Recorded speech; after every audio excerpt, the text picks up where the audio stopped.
സ്വകാര്യ ബസ്സിൽ പുരുഷന്മാർക്ക് യാത്ര സൗജന്യമാക്കി ബസ് ഉടമയുടെ പ്രതിഷേധം.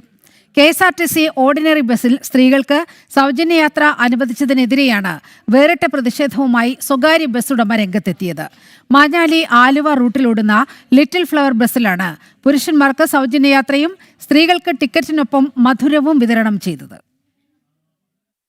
ടിക്കറ്റിനായി പണം നീട്ടിയ പുരുഷന്മാരോട് കണ്ടക്ടർ പറഞ്ഞു, ഇന്നത്തെ യാത്ര സൗജന്യം. പക്ഷേ ഇതൊരു പ്രതിഷേധവുമാണ്. സ്ത്രീകൾക്ക് പണം വാങ്ങി ടിക്കറ്റ് കൊടുത്തതിനൊപ്പം മധുരവും നൽകി. KSRTC ഓർഡിനറി സൗജന്യ യാത്ര ഉപേക്ഷിച്ച് സ്വകാര്യ ബസ്സിൽ കയറിയതിനാണ് ആ മധുരം.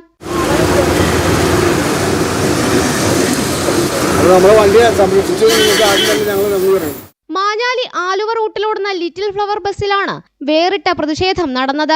വനിതകൾക്ക് KSRTC ഓർഡിനറി സൗജന്യ യാത്ര അനുവദിച്ചതിനെതിരെയായിരുന്നു സ്വകാര്യ ബസ് ഉടമയുടെ പ്രതിഷേധം. ഇത് എന്റെ മനസ്സിന്റെ ഉള്ളിൽ നിന്ന് വന്ന ഒരു പ്രതിഷേധമാണ്. വളരെയേറെ പ്രയാസങ്ങളൊക്കെ ഉണ്ടായിരുന്നെങ്കിൽ പോലും നമുക്ക് ഒരു വരുമാന മാർഗമായിരുന്നു ഇത്. ആ വരുമാനത്തിന് മേലെ ഒരു ചോദ്യചിഹ്നമാണ് ഇപ്പോഴത്തെ സർക്കാരിന്റെ പെട്ടെന്നുള്ള ഒരു നടപടി. പക്ഷെ ഇതിൽ അനർഹരായിട്ടുള്ള ആളുകൾ ഇതിനകത്ത് ഈ യാത്ര ദുരുപയോഗം ചെയ്യുന്നുള്ള ഒരു കാര്യമുണ്ട്. വനിതകൾക്ക് സൗജന്യം കിട്ടിക്കഴിഞ്ഞാൽ അവരെ കുറ്റം പറഞ്ഞിട്ട് കാര്യമില്ല. അവർ സ്വാഭാവികമായിട്ടും KSRTCയിലേക്ക് അവരുടെ യാത്ര മാറും. അപ്പൊ ഞങ്ങളെ വരുമാനത്തിൽ അത് ഗണ്യമായ കുറവുണ്ടാവും. പ്രതിഷേധം ജനങ്ങൾ ഏറ്റെടുത്തു. ജനങ്ങൾ എന്ന് പറഞ്ഞ സമ്മിശ്ര പ്രതികരണമാണ്. ഇപ്പൊ സ്ത്രീകൾക്ക് പോലും അതിനകത്ത് അഭിപ്രായ വ്യത്യാസം ഉണ്ടെന്നുള്ളതാണ്.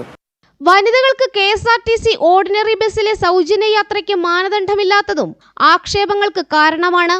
ഒപ്പം ഓർഡിനറിയിൽ മാത്രം യാത്ര സൗജന്യമാക്കിയ സർക്കാരിന്റെ മുഖം രക്ഷിക്കാനുള്ള അടവിലും സാധാരണക്കാർക്ക് അമർഷമുണ്ട്.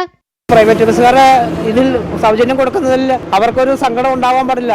അവർക്ക് നഷ്ടം വന്നു കഴിഞ്ഞാൽ പിന്നെ അവരുടെ ഈ ഒരു പ്രസ്ഥാനം ഇല്ലാണ്ടായി പോകുമ്പോൾ അവരുടെ കുടുംബവും പട്ടിണിയാവും. സൗജന്യ യാത്രയെ കുറിച്ച് എനിക്ക് പറയുകയാണെങ്കിൽ അത് മൊത്തത്തിൽ ഓർഡിനറി ബസ്സുകൾ സാർവത്രികമാക്കണം. ജനം, കൊച്ചി.